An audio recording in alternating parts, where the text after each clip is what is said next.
Driving by night through a war zone is not ideal. But the soldiers I was with wanted to press ahead to the relative safety of their next well-defended position. We're heading now for one of the most dangerous parts of Somalia, about 100 or 120 kilometres north of the capital Mogadishu. The African Union forces and Al-Shabaab clash here almost daily. There are Al-Shabaab positions on both sides of the vehicle I'm travelling in now, and we're heading for a Ugandan forward base. As we arrived, we heard, over the sound of nighttime insects, an attack on the adjacent Ugandan base. These African Union soldiers are trying to stop Al-Shabaab from turning Somalia into an Al-Qaeda-style, strictly Islamist country. The African force is mainly financed by the United States and is making some progress. But Al-Shabaab are fighting back. These are parts of the roadside bomb which was detonated against a tanker that was in the convoy just ahead of ours.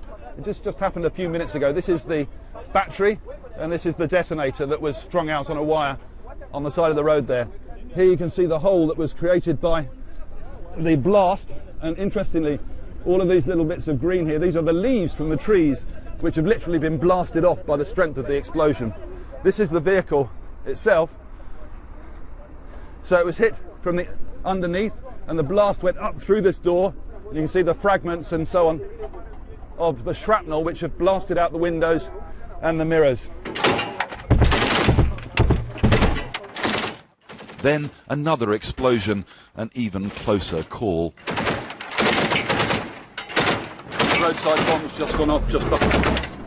And the gunners on the armoured personnel carrier that we're travelling in are shooting in the direction of the bushes all around. Many of Al-Shabaab's roadside bombs are set off by children. I met one who recently defected to the Somali government side. We can't give his name. He's just 15 years old. You stayed with them for 5 years. And what did you do? At first, he says, I was sent into towns to shoot people in the head. Then I became a commander myself and sent others to carry out assassinations. Al-Shabaab are only interested in religion. They told me I would go to heaven when I died. African Union firepower has gone a long way down a deadly road. It has pushed Al-Shabaab out of Somalia's main towns. But those advances, spearheaded by soldiers from Uganda, are threatened by shortages of military equipment. We need more trucks, more helicopters, more manpower. To do what? One, to ensure we cover up all the areas that are covered by Al-Shabaab. These soldiers from Uganda are gearing themselves up for more fighting. But will richer countries support them with the tools they need to finish the job? Mark Doyle, BBC News, Somalia.